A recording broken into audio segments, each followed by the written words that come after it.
Thank everybody for coming out tonight. One of the really gratifying things of this century, one of the I think the highlights of Knoxville, the study of history in Knoxville, this century, in my opinion, and I don't know if everybody can see me, but is the release of the Knoxville Sessions box set. This is something that came out back in 2016. It's a wonderful piece of work, and it's fascinating to listen to throughout the whole thing. It has it has a great book in it that is co-written by one of our guests tonight, Ted Olson, and I was happy to get to work with him some on that research back then. But one of the only drawback I know of this wonderful piece of work is that it's expensive. It's over $100, and even now after all these years. But it was put down by the Baird family records. I don't know if you're familiar with them, but they're based in Germany. They do international work. They're fascinated with early folk music. And not just making their recordings available, but presenting the scholarship behind early folk music and country music and other kinds of Americana music. But this has been a fascinating project because it captures this thing that I had known mainly by rumors for years. That there were recordings made here in Knoxville in 1929, 1930 at the old St. James Hotel, which is just down the hill from where we're sitting tonight at Gallows Hill. But these recordings were made by the Brunswick Vocalion Company, which was one of the three major recording companies in America at the time. They were connected to Brunswick pool tables and Brunswick boats and all these things as well, but they were a record company back then.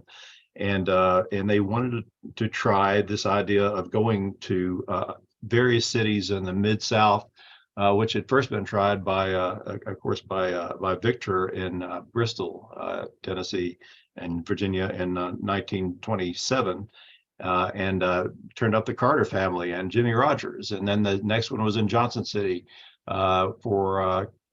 was it Columbia in Johnson City? But then the Brunswick Vocalion came to Knoxville, which is a different place altogether, and found something different from what they found at these previous ventures, and to make perhaps commercially viable recordings here. But the only problem is it's expensive, and thanks to Mr. Ted Olson, who was involved in the first project, he came out with another project, which is kind of the best of.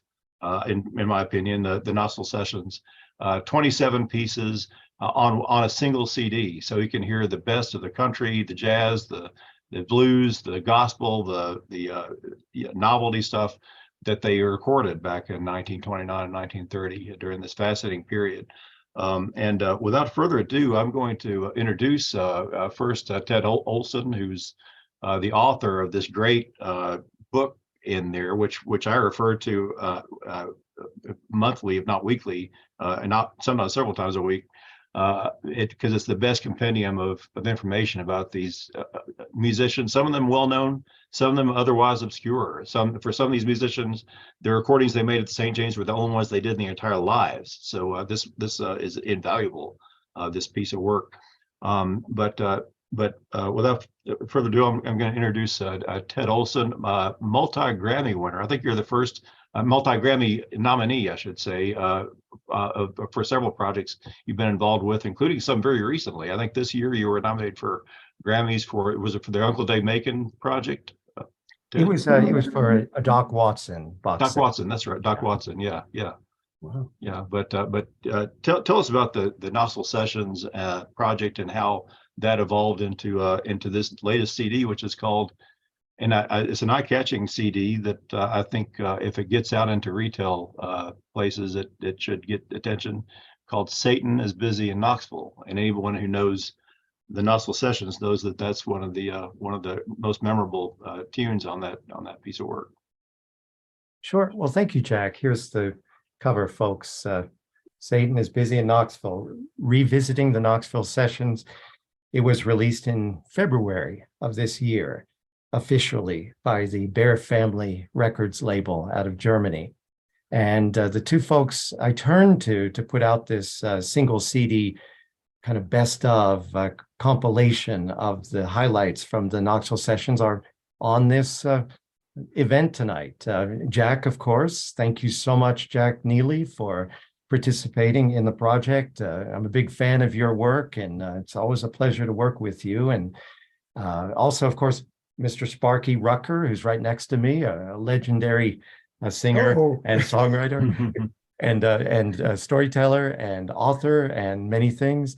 And good. Yeah, good. we didn't expect the this bonus tonight. And Sparky and I've interviewed Sparky on a few occasions over the years, and it's he is a legend. That's safe to say. So appreciate your being here with us. Sparky and I both wrote pieces for the liner notes of this new CD. Right. Basically, the story with this new CD begins in 2019, because in 2019, Johnson City sponsored a celebratory event to commemorate the Johnson City Sessions, which happened in 28 and 29 by the Columbia label, as Jack pointed out. Some amazing recordings of old-time music were made in Johnson City. But those sessions had been overshadowed by the Bristol sessions. You know, everybody knows of the Carter family or Jimmy Rogers, or Blind Alfred Reed is to some degree known. Ernest Stoneman is extremely well known now. All these folks that I just mentioned were affiliated with the Bristol sessions of 1927, 1928. In 2011, I worked on a box set project releasing with Tony Russell. So we have to give Tony Russell a shout out. He was kind of a co-producer of those projects and a co-writer of the books that were included with the box sets that we're talking about. So Tony lives in England, so he's a preeminent country music historian. But we worked together on these projects. And in 2019, it occurred to me that the Johnson City box set, which came out in 2013, had been completely overlooked, overshadowed by the Bristol Sessions box set, which was nominated for 2 Grammys. The Johnson City Sessions box set was basically ignored.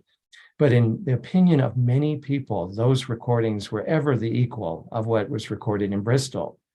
And I figured exactly what you alluded to, Jack. The reason why people were overlooking the Johnson City Sessions box set was strictly the price. I mean, it was $150 at minimum to purchase, and not many people were willing to take that chance. And so in 2013, we did the Johnson City Sessions box set to very little kind of fanfare. And then in 2016, we did this marvelous box set of the Knoxville Sessions that Jack has very, kind of thoroughly described the basic story of that session, although we'll dig into details here in the next half an hour or so. But 2019, I basically felt like the only hope of bringing the Johnson City Sessions recordings to the public's attention was to release something related to that box set project at the budget rate, deal with the realities of people's, budgets. And so I basically talked Bear Family into issuing the first of now 3 CDs of single CD compilations, culling the highlights from those box sets. And the happy news about that is once we issued in 2019 the highlights from the Johnson City Sessions box set, suddenly people were not only buying it, but they were talking about it in the Johnson City Sessions records, such as records by Clarence Tom Ashley, the great Cuckoo Bird, great song that's influenced everybody from Jerry Garcia to Bob Dylan, Judy Collins, and Doc Watson and many others. Suddenly people are hearing those records, they're talking about them. Johnson City is now benefiting from that historical kind of the discussion of what happened there. And we did exactly the same thing last year in preparation for reissuing the highlights from the Knoxville Sessions box set. And so that's this new project. Retailing for about $12, truly a budget level release. 27 highlights from those sessions with extensive liner notes, thanks with a little help from my friends, Jack and Sparky, to make that happen. And, it's all in there in terms of the distilling of a larger story into a meaningful kind of package that I think everybody can afford. And so now there's not going to be any reason other than people not finding the package because it's not currently being retailed in Knoxville, which is unfortunate. But I know Jack and I are working on trying to get the CD available in Knoxville at some of the key retail venues there. But so that's just a little bit about the reasoning behind reissuing the highlights of the Knoxville Sessions. I mean, the full story is in the box set if people can afford it, and if you already have it, great. But it's a wonderful package. I'm very proud of it. It received a Grammy nomination, the Knoxville Sessions box set. But this new release is simply to try to disseminate the story to as many people as possible, and to make people aware of these incredible recordings that have influenced the world that were made in Knoxville in 29 and 30. And there's more to say, but that's the story in a nutshell of why this is out today.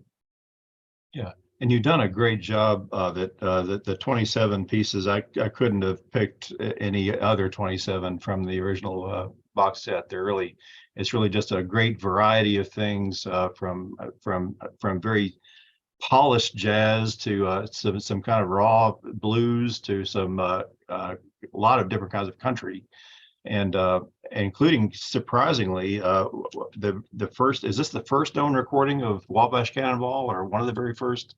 Before right. Roy Acuff, we practiced it, I think. So Absolutely, yeah, the first recording of Wabash Cannonball, Ballard Cross, yeah. Ballard Cross, yeah. But also the early, I guess the only known recordings of the Tennessee Chocolate Drops, who are kind of legendary today. Did they make any other recordings at all that we know of? Well, in a sense they did, but that was years later. That was in the 1970s when that's right. Martin Logan Armstrong. Yeah, that's right.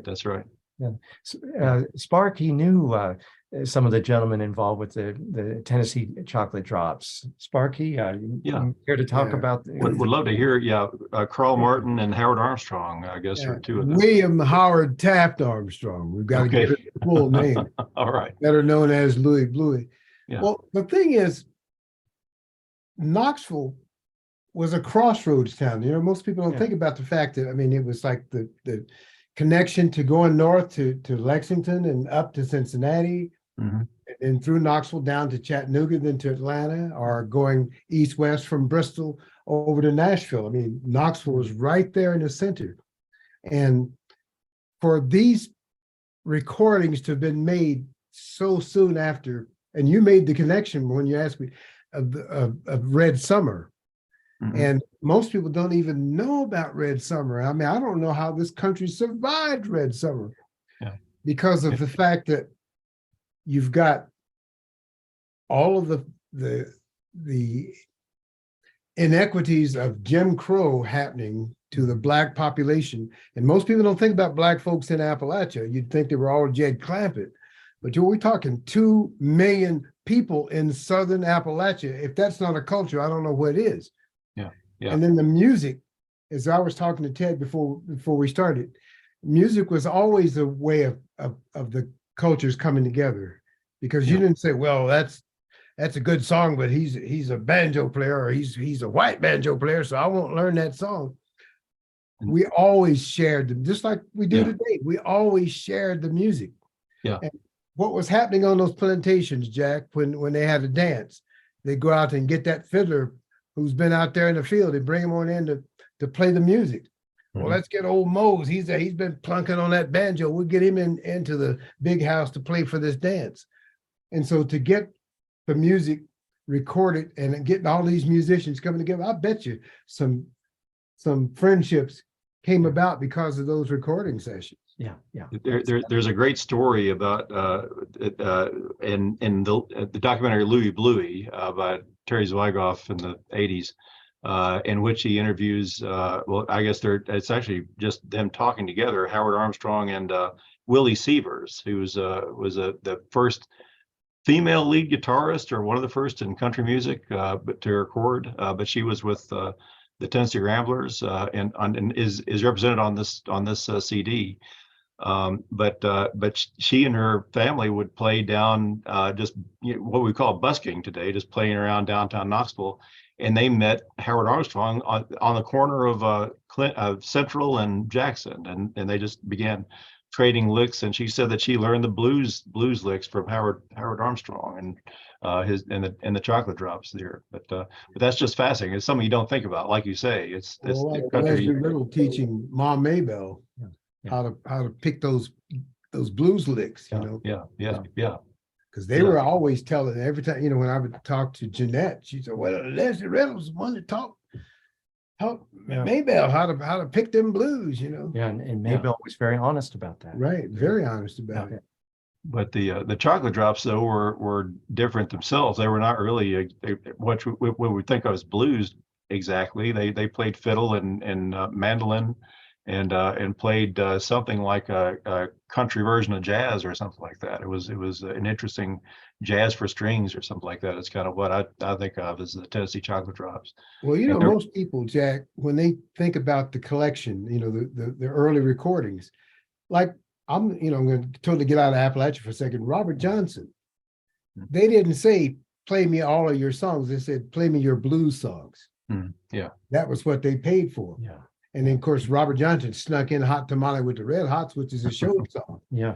You know, but it's and so just think about all the music that didn't get recorded because the people came in. So I want your country music. Yeah. That's all I want you to sing. Sure. Yeah.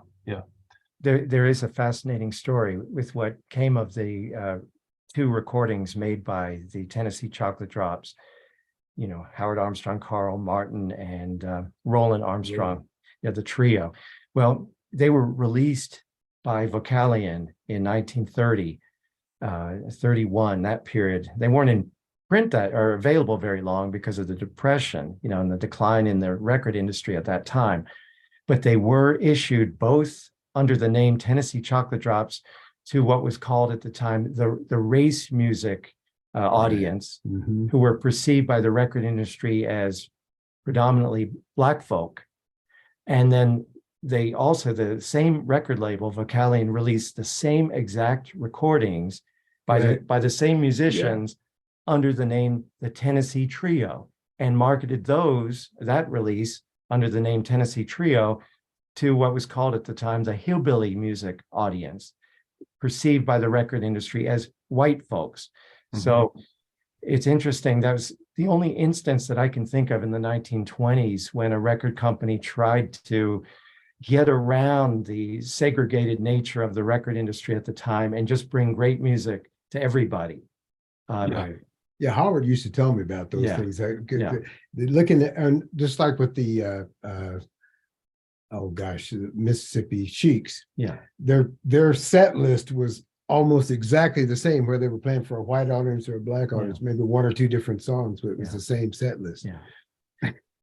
And that honestly was the great achievement of the Knoxville Sessions, you know, at the St. James Hotel. Richard Voynow is the producer. He was a white jazz player from Chicago. I mean, he played with Big Spiderback at one time, didn't he? Exactly. With the Wolverines. I did not know that.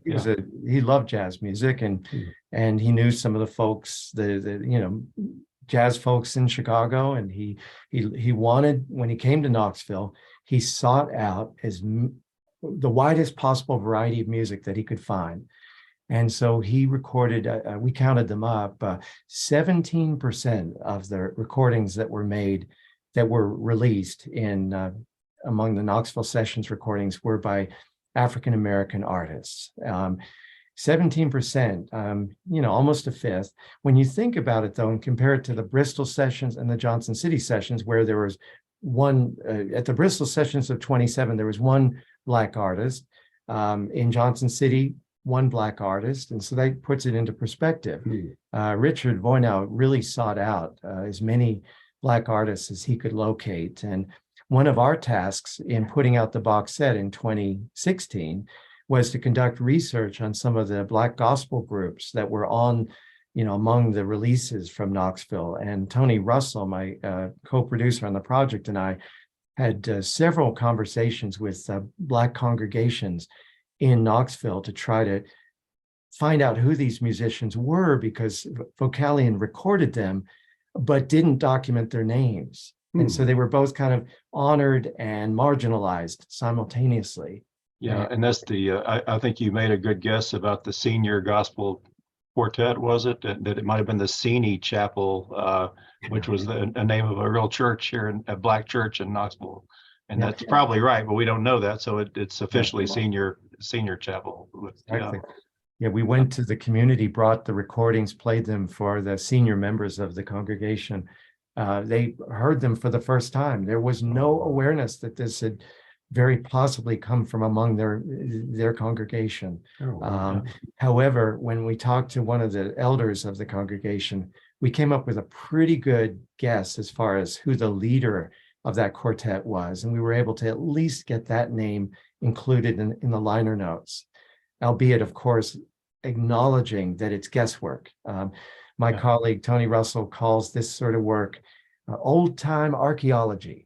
Yeah, of course. Digging into the unknown to try to find clues and evidence to come up with information. So, the full story's in the box set, but some of the highlights certainly are in the single CD release that's brand new. Yeah, I'm trying to get somebody to will me one of those. The box set. Box set. Yeah. And speaking of the African American examples, of course, we can't ignore the title the title song of the CD. A fascinating story that this recording got out and was circulating in Europe, and I actually heard about it from the singer Steve Earle, and he'd run across it while he was touring in Europe in the 90s. And he wanted to know all about this woman in Knoxville who I'd never heard of at that time. And I've learned a lot about her since then. You want to talk about Leola Manning some? Well, absolutely. I mean, we have to. And Jack, you did the great article on Leola and talked to her daughter and found out a good bit of information about her. She was, overlooked and known in a few blues circles, but really not fully understood. And in truth, to call her music blues music is probably not to do justice to what she really was all about, which was gospel music. And she certainly was influenced by blues, but she thought of herself as a gospel singer and sang on the street. And Jack, what are your memories of talking and learning about Leola? Well, I was lucky through Nancy Brennan Strange to connect with her daughter and spend an afternoon with her. Unfortunately, there are very few pictures of her mother, who died in the 90s without ever having known that she was becoming more famous than she ever was in her life. And but she remembered that she was a musician and that she was well loved in the community. But Leola Manning was mainly a woman of God and was a preacher, but recorded these early songs that sound like blues to us, but she thought of the blues as kind of the devil's music and did not want to call it that. So she called them the arcade building moan, that something not blues, but the moan. That was what she called it. By the way, we have some pictures. But here's Leola Manning herself, the best of the very few pictures we have of her, and of course the Vocalion, the original title, Satan is Busy in Knoxville. Nice. And this is not what you would think. This is not about morality exactly, but it's about murder. This is a song bemoaning a couple of just horrific murders that were happening in Knoxville at the time they were making these recordings. And this is the astonishing thing, is that she was writing these songs to record a couple of weeks later. These were brand new songs about things that were just in the very recent news. And that's what that's the case with Satan is Busy in Knoxville and also the arcade building moan. But here's her family. Eugene Ballinger, who may be the guitarist on some of this work. Is that right, Ted? Absolutely. He's the guitarist on several recordings. Yeah. Most of Ballinger's when I was in junior high school. Yeah, I bet you can. Yeah. Yeah, here's one of the Satan is Busy in Knoxville refers to a murder behind the Mountain View School. Well, this is where she worked. She worked in the cafeteria of the Mountain View School. It was a public school for Black children on the east side of town. And it was called Mountain View because it was up on a hill and you could see the mountains from there. But But there was a woman whose throat was cut behind the school, and she describes behind the Mountain View School, and in that song, Satan is Busy in Knoxville. But it was a real place she's describing, and even the names of the people, the names of murder victims, are in the songs. And here's the fire that caused the arcade building. Moan is about a fatal fire on Union Avenue. And here are pictures from March 1930. And this is just days before she recorded this song about the arcade building, and what a moan in Knoxville, she said, because all these people in an apartment building died. It's a very mysterious fire. A German immigrant who may have been an anarchist, some people thought might have been implicated, but there's a lot of mystery to it. It's hard to know what caused the fire.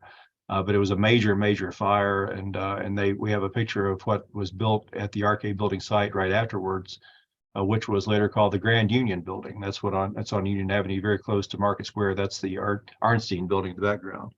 But this was just months after all that.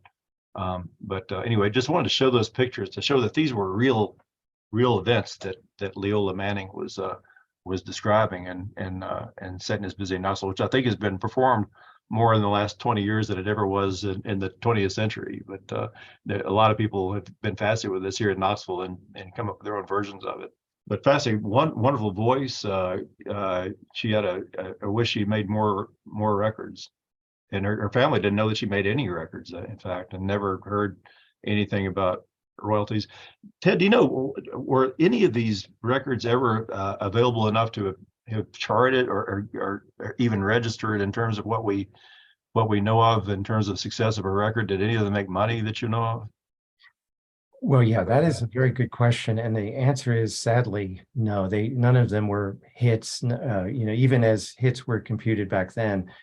And it's strictly because of timing. If you look at the calendar and when these recording sessions occurred and when the ensuing releases were made public, the Wall Street crash had happened. Right. Yeah, 1930, 1931 was the period when these recordings were issued, and many of them were issued, at the number of perhaps 500 copies. Very small release run, and many of the 78s were brittle and broke quickly. And when we were compiling the box set, 8 years ago or whenever it was, we tracked down every extant recording that was released by the Brunswick Vocalion Company. But in at least 3 cases, we could only locate one recording on the face of the earth.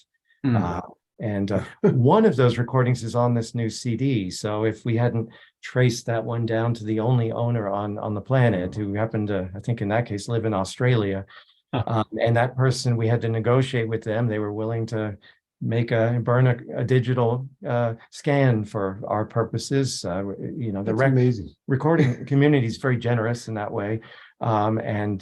So which one was that, Ted?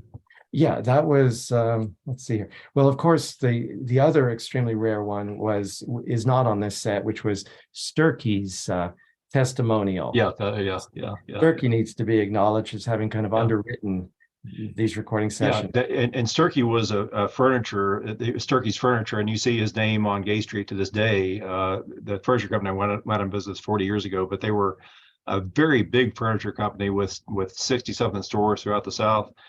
And Sturkey's had this, Sturkey was a furniture company, but they sold phonographs, and phonographs were furniture. And they found out that they were surprised that working people didn't care about phonographs, weren't buying phonographs, even though they were getting cheaper. And they said, well, we don't have enough working people's music. So they began making recordings of people, notably Uncle Dave Macon. Some of his first recordings were sponsored by Sturkey in the mid-20s. But Sturkey himself was without meaning to. He was just trying to sell furniture, but he became kind of one of the stalwart founders of music recording in Tennessee.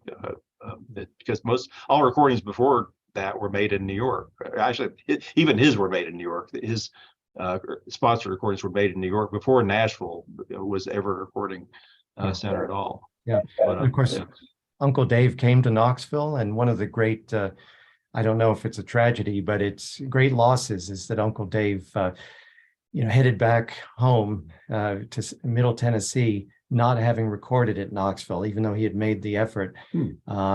We speculate as far as what happened. It could have been a disagreement over the payment arrangement, which was negligible for sure. And an artist of that stature, he could have just been offended at the amount of money that Vocalion was willing to pay him for that particular session.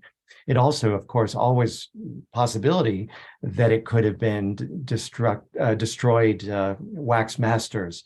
It was the time when that occurred might have been a warm days, this sort of thing. So Wax Masters sometimes didn't, they would cut, but they wouldn't necessarily cohere, and the grooves would be compromised. And so, throughout the location recording sessions, Bristol, Johnson City, Knoxville, there were a number of Wax Masters that were destroyed shortly after having been made. And we don't know what music was recorded as a result. But for whatever reason, we missed out on some more recordings to the glorious career of Uncle Dave Macon. No kidding about it. There were a couple of legendary, I guess we can call them performers who were part of these sessions, including Uncle Jimmy Thompson and the guy that they were listed as Robert Gardner and Lester McFarland in the recordings. But Uncle Jimmy Thompson this was his last recording, wasn't it, or one of his last?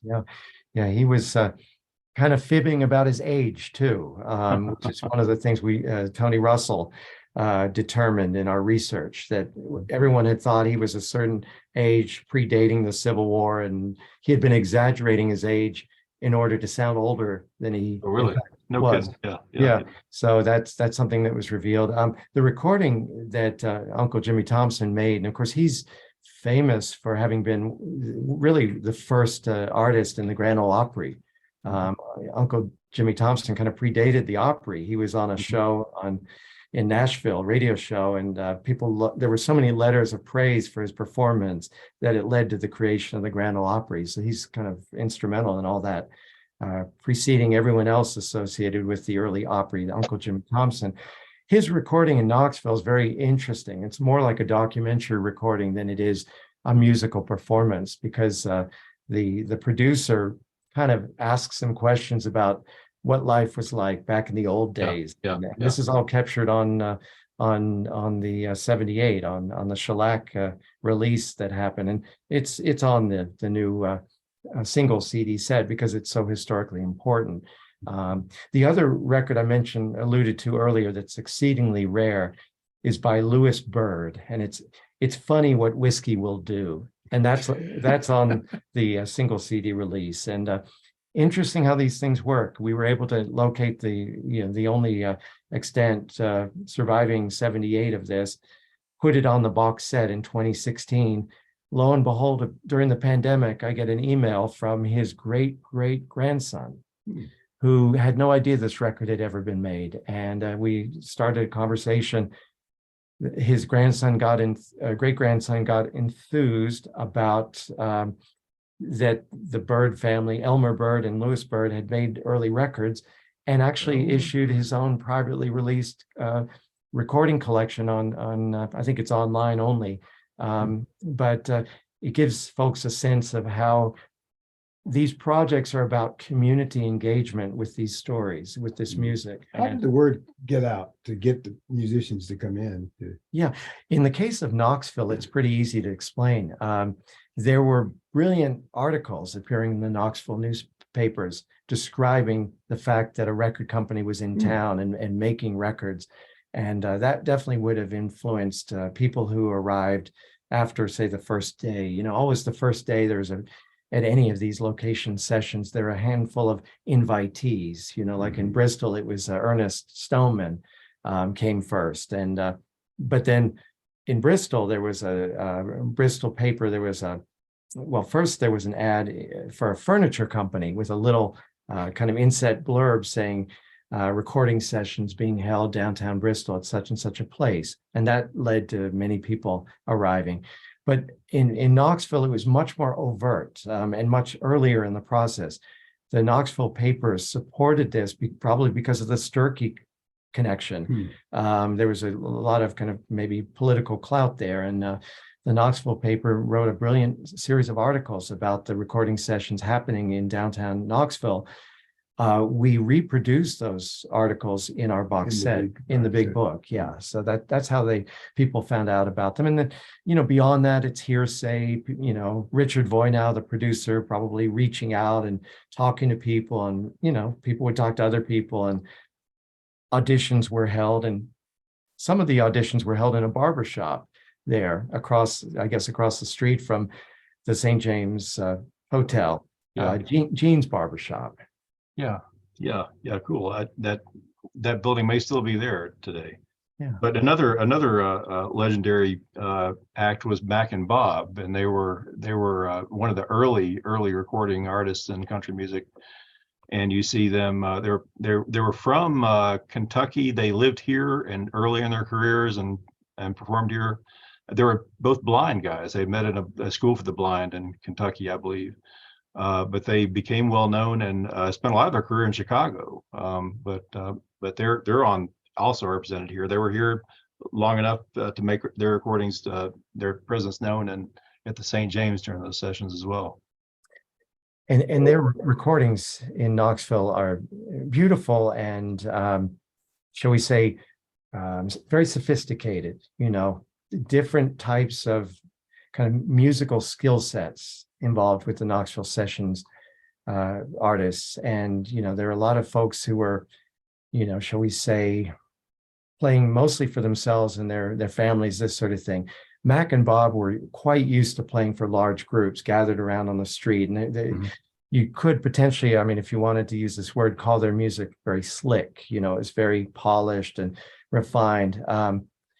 But it was very popular in that era. It was they were, like you said, Jack, they were some of the best known artists at the Knoxville Sessions who actually made records, and outside of Uncle Dave, who didn't actually record in Knoxville, or nothing was released in any case.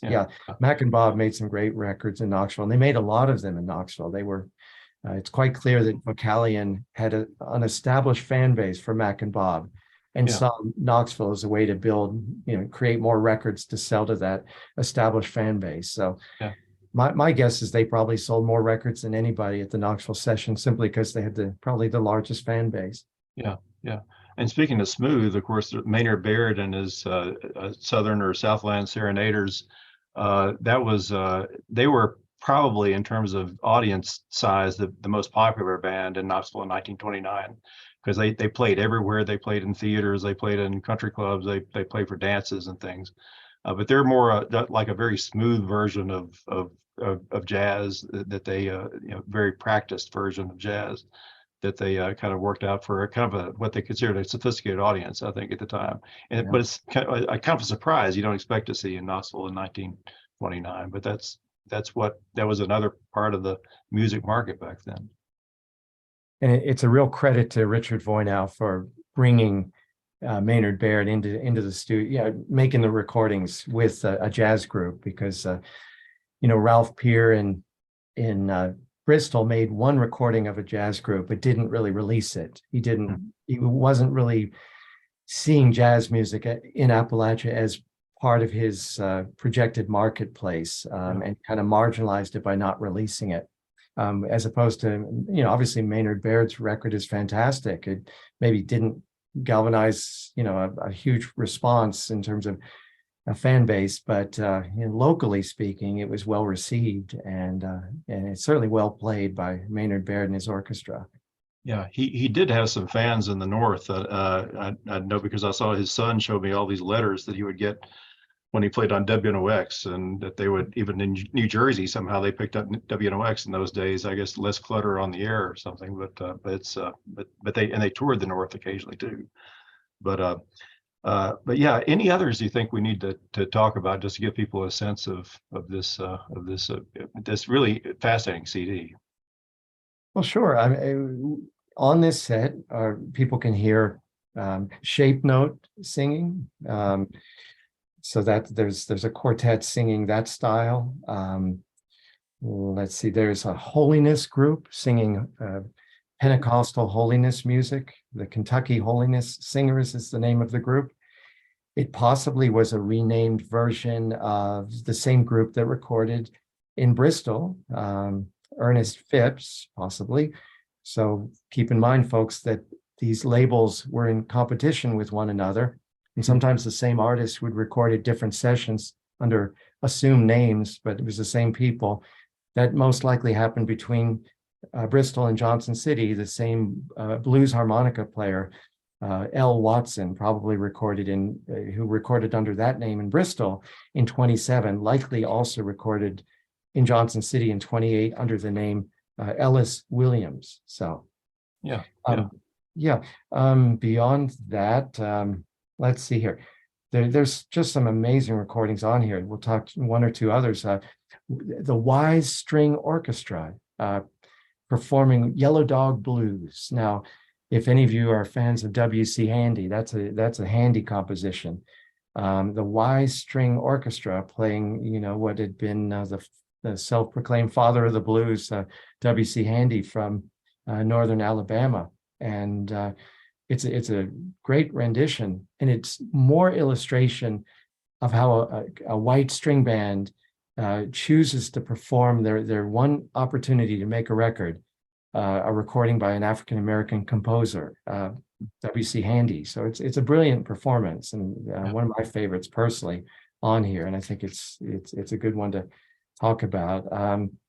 Lost John by the Southern Moonlight Entertainers, number 2 on the set, is a great record. They recorded quite a number of sides in Knoxville, but that was the one that, to my ears, really jumped out and had a kind of a universal impact. The Tennessee Ramblers, the lead-off track on this set, one of the very first things recorded in 1929. Jack, you mentioned Willie Sievers. She's part of that group, kind of a family group, and it's an amazing performance. Garbage Can Blues.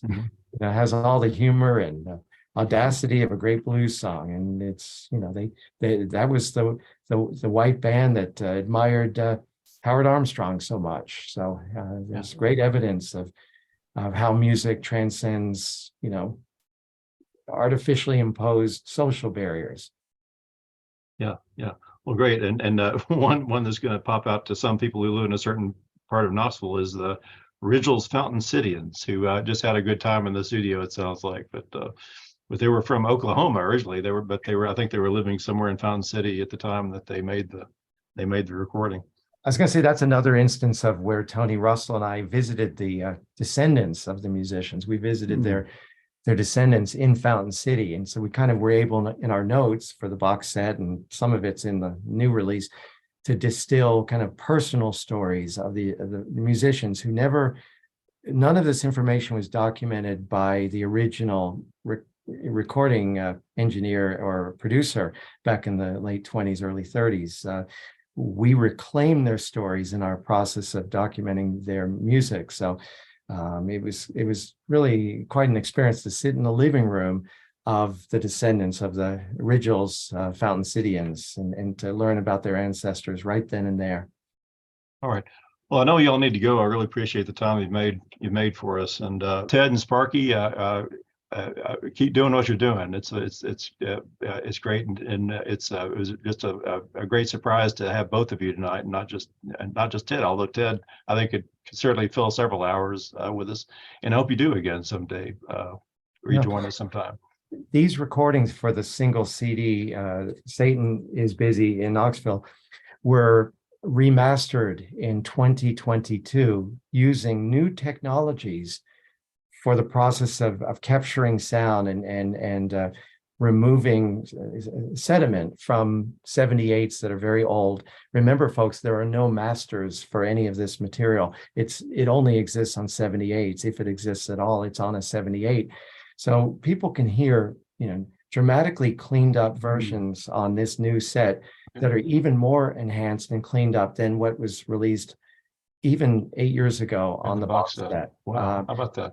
That's how quickly the technologies are advancing in sound engineering, and we had access to one of the great recording engineers in Germany to do this work for this new CD. So just wanted to brag on his work. His name was Marcus Human, and he did his work in Germany. But I was very happy that we were able to offer the public something new. You know, if they already had the box set, an incentive to buy the CD. That's great. That's great. Well, we're hoping to carry those here at the Knoxville History Project, and I know that Union Avenue Books wants to carry them too. They're trying to order them, but for now, if someone can't wait for us to get a stock, where can people get this CD? It's for sale all over the internet on various retail sites. I'm not going to mention any specifics other than I suppose I need to mention the company website, Bear Family Records. That's one place that they can be ordered, and I certainly applaud any purchases directly from them, since they underwrote both the box set and this individual CD. But folks, you can find it a wide number of places online, and obviously there kind of price competition out there, but it's not expensive, and the whole goal of this project and my incentive for involving Jack and Sparky was to implant this project within the Knoxville community, because you see, I'm based in Johnson City, so and I lived in Knoxville. I lived in that area in Murrayville and whatnot, so Murrayville, and so point being is I wanted to involve the community itself in the project, which is why I so appreciate Jack and Sparky for getting involved. But this is from within the community, and it's the records made there in Knoxville. My hope is that many more Knoxvillians acquire this, listen to it, and maybe we can have another celebratory event in the future, like we did in 2016 with the Knoxville Stomp, where that was fun. 10,000 people showed up to celebrate the box set's release. So I'd love to see more of that happening. But thank you again for today. It's been a real pleasure to visit with you folks. Yeah. Thank you, Ted and Sparky, both. I appreciate it very much. Be good to yourself. Yeah. Good night. Good night. Bye-bye. And we'll show some slides now for those of you hanging around with us. We're showing Knoxville in this period. This is 1928. It was the following year that they, just at the far end of this building was the St. James Hotel, and where they began. Richard Voynow began making records that we're talking about and are continuing to fascinate people around the world today. Here's a picture from 1928 Market Square. I was able to date this picture, by the way, when I wrote the Market Square book, by zooming in on that. See that little kid looking right at the camera? He's wearing a political button. It's a button for Al Davis, who ran for president in 1928. That's how we dated that picture. Great shots of Market Square, the farmers who hung out there every day. But here's on the eastern side of Market Square, back when the Market House was still in the middle. Very different scene from today. The Market House was built in 1897 after the Market Square had been there for 40 odd years before that. But again, at the far end of here is where the St. James Hotel was. And here's a Gay Street picture of 1928 with Szabo. That's the Taylor Lofts. That's where Szabo was a tailor. And that building is still there. All those buildings are still there, I'm glad to say. The Woodruff's building, of course, is the brew pub now. But this is what this place looked like in 1928, the era of electric streetcars and just a whole lot of stuff going on Gay Street. You see Sturkey Brothers, by the way, in the background there. But yeah, way in the background, that's Sturkey Brothers. We're talking about a few other historians have brought this out before I have, but the Sturkey Brothers was really a major supporter of country music in the early days, because they were trying to sell the new cheap phonographs to working people. They had a very practical reason to subsidize recordings in New York, and they also were involved in the St. James Sessions as well as sponsors. Mr. Sturkey has a lot to be credited for. And here's something I just want to throw in: the Daylight Building, which was brand new then on Union Avenue, about a half a block down from where the Arcade Building fire happened. But of course, this is still there. It's where Union Avenue Books is today, but this was considered a very modern building by the mid-20s standards, and had a cafe that was sometimes an art gallery in it. It was kind of a fun place to be. Also had Robin Thompson, the aerial photographer studios were in there. All right, here's the St. James itself, and this is actually postcard from the St. James that you could buy there to show people where you were staying. Look, they kind of blurred out the buildings next to it, make it look like blue sky. But the St. James was built around 1900. It was built to be a fireproof building, and this was important in 1900 because people remembered the Great Fire of 1897 that had wiped out so much of Gay Street. But this is what you might picture in the lobby. The lobby is the top right picture there.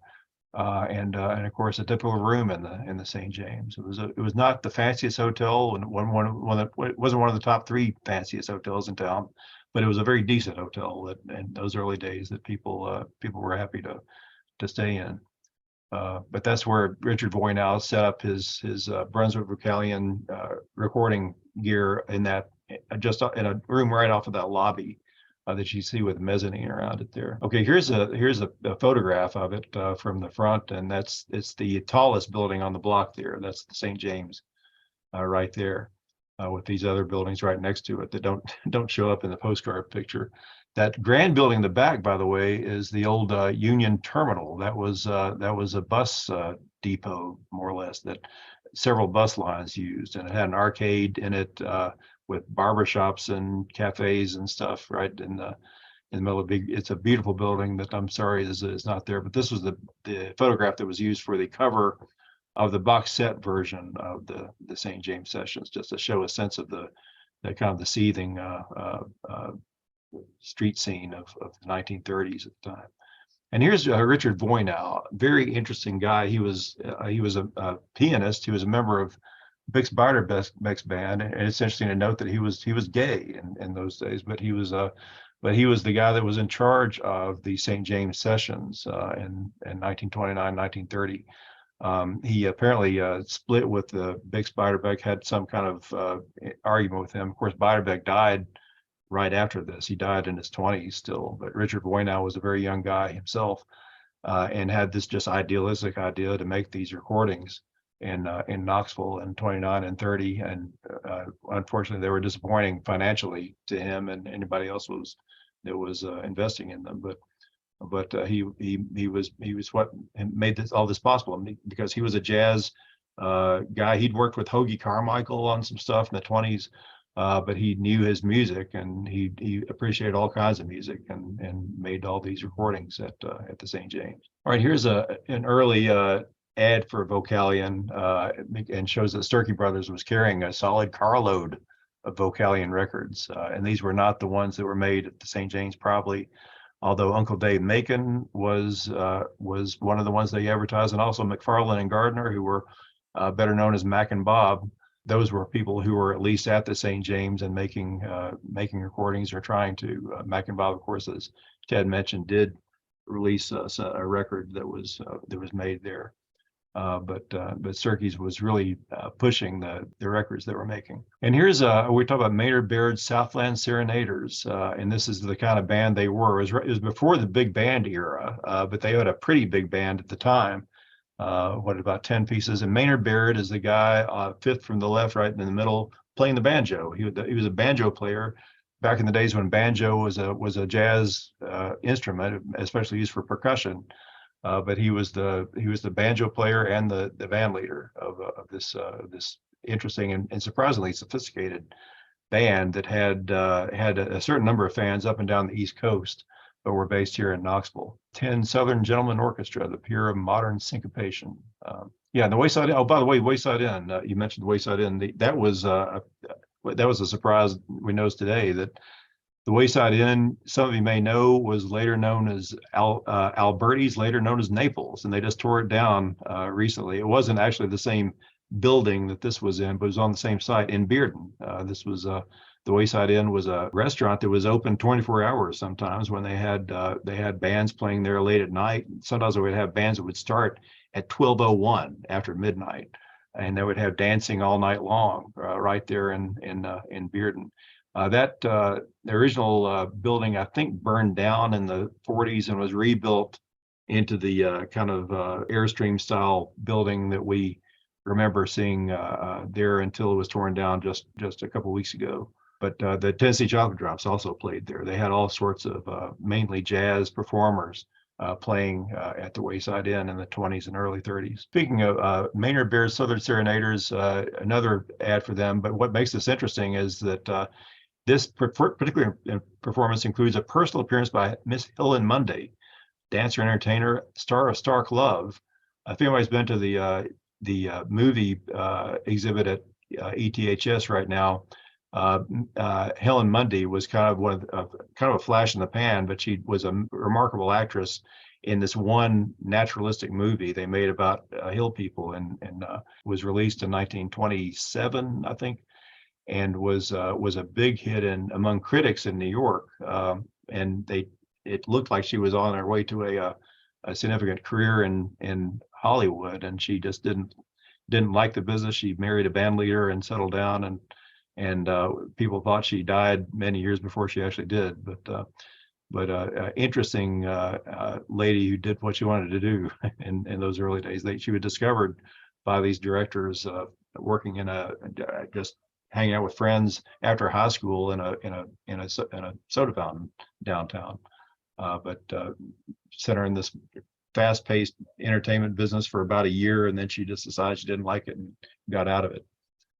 But again, this is not even in Knoxville. This is in Knoxville, Alabama. But both the band and Helen Monday were Knoxvillians. All right, here's Leola Manning. We saw this earlier. Really one of the real finds of the St. James Sessions. She never made another record than the ones maybe 6 or 8 sides she made at St. James. Actually, in 2 different sessions. And here's another picture of her with her family, or her husband Bellinger, Eugene Bellinger, and her daughter Lovey. And we talked about the Mountain View School earlier, where she worked in the cafeteria, and what she wrote about in Satan is Busy in Knoxville. And we got the pictures of the fire that we saw earlier. All right, here's the Tennessee Ramblers, and the lady in the middle is Willie Sievers, a member of this family band, and the first said to be the first female lead guitarist to record in the 1920s. And that was not at the St. James Sessions. I think that was their second ever recording session. They'd recorded something in Kentucky before that, but became fairly well known during this period. But a remarkable woman. She shows up as a very old lady in the film about Howard Armstrong called Louie Bluey, which is a pretty fascinating way offbeat documentary if you get a chance to see that. Again, she learned the blues licks from Howard Armstrong, just both of them playing on the streets in Knoxville in the late 20s. And here she is on the left, and they're all playing each other's, or some of them are playing each other's instruments, it seems like. Very, very close-knit family band. Yeah, the Y String Orchestra, Ted was talking about earlier. Pretty big band for a country band in that time or ours. But they were playing again. They chose to play W.C. Handiwork, so it was kind of, they might be playing blues right there. Hey Jack, and this is named after Newman Wise, right? That Eric Dawson wrote a story in Knoxville Live. I think so. I'd have to remind myself of all that. There's so many interesting interlocking details about these bands, but yeah. And here's Rituals Fountain Cityans that Ted was talking about. I would love to find out more about them. We're going to try to find out where they lived, and if it's still standing, we're going to put it on our upcoming Fountain City driving tour. So they were not well known beyond the St. James Sessions much, but they're a good band and an interesting story. Photogenic band, I think. Okay, here's Howard Armstrong's family, and Armstrong is the tall guy in the middle with the fiddle. I'm glad to say I got to know him a little bit in his later years. He played here on a couple of occasions. Played an amazingly long show. It was 2 or 3 hours long at the Laurel Theater probably 20 years ago. But was even in his 90s. This guy who began his career before radio. And he lived into the era of the internet time, and was making like live podcast type recordings and performances in his later years. He lived in Boston in his later years. But here's another picture of him on the left. And of course, the Louie Bluey Festival up in Campbell County is in his honor. But his longtime companion, or his long partner, was Carl Martin, who had his own fan base and was probably better known in the 1930s than Howard Armstrong was, because he was they both moved to Chicago and they both played in Chicago. Howard was happy to talk about how they had a major advantage over the Mississippi blues guys, because Howard had learned to sing in Italian in La Follette, because there were so many Italian immigrants in La Follette that Howard Armstrong picked up some Italian, what he called my Tennessee Italian, and he would sing the blues in Italian in Chicago. And that was their in some of these places. But Carl Martin became more of a session guy up in Chicago, and he's on a lot of classic blues recordings by other people and made in that era, but also was known for his own style, which is kind of a Piedmont blues style. He died before the Louis Bluey documentary was made. I think he died in the 70s, not too long after they got together in the 70s as Martin, Bogan, and Armstrong, and that was kind of the later version of what began as the Tennessee Chocolate Drops and the Tennessee Trio. All right, here's Mac and Bob. We're talking about these both guys, both of them blind. They met at a blind school in Kentucky and began their careers in Knoxville. And I think they had already made some waves in Chicago when they happened to be back here when they made this lovely record for the St. James Sessions that Ted was talking about. But they were some of the very early kind of pioneer performers of country music, before Roy Acuff, before a lot of the even famous folks. And here's Ballard Cross. And speaking of Roy Acuff, and he's the guy that recorded the first version of Wabash Cannonball, and we think this is the very first recording of that song, later made famous by Roy Acuff of Knoxville. But it's interesting that Roy was not at the St. James Sessions, and I think it was just because he was just learning to play the fiddle. I'm not sure that he thought himself good enough to record in 1929, 1930. He made his kind of debut appearance in front of an audience at the Tennessee Theater at a talent show in 1932, I believe, which was right after this era we're talking about. But here's Ballard Cross, who introduced this classic, part of what made Roy Acuff a major national and international star later, Wabash Cannonball. All right, here's we're talking Uncle Jimmy Thompson, this guy who may or may not have been born before the Civil War, but he was one of the classic early fiddlers and one of the earliest fiddlers to record anywhere. But he just happened to be here, and I think this was this kind of conversation he has, which is on the CD, is the last thing that he recorded. He died not too long after that. And Eva Thompson Jones was his niece, I believe. Okay, that's well. Thanks for hanging in there. If there are any questions, I'm sorry, Ted and Sparky couldn't hang around all night. But if y'all have any questions or comments, I can see if I can field them, and maybe if I can't, I'll just ask Ted by email tomorrow. But yeah, Jack, I don't think many places carry CDs, but like you said earlier, we definitely want to carry it. And Union Ave definitely want to carry it as well. So we're hoping it's going to happen soon. All right. Well, thanks very much for joining us.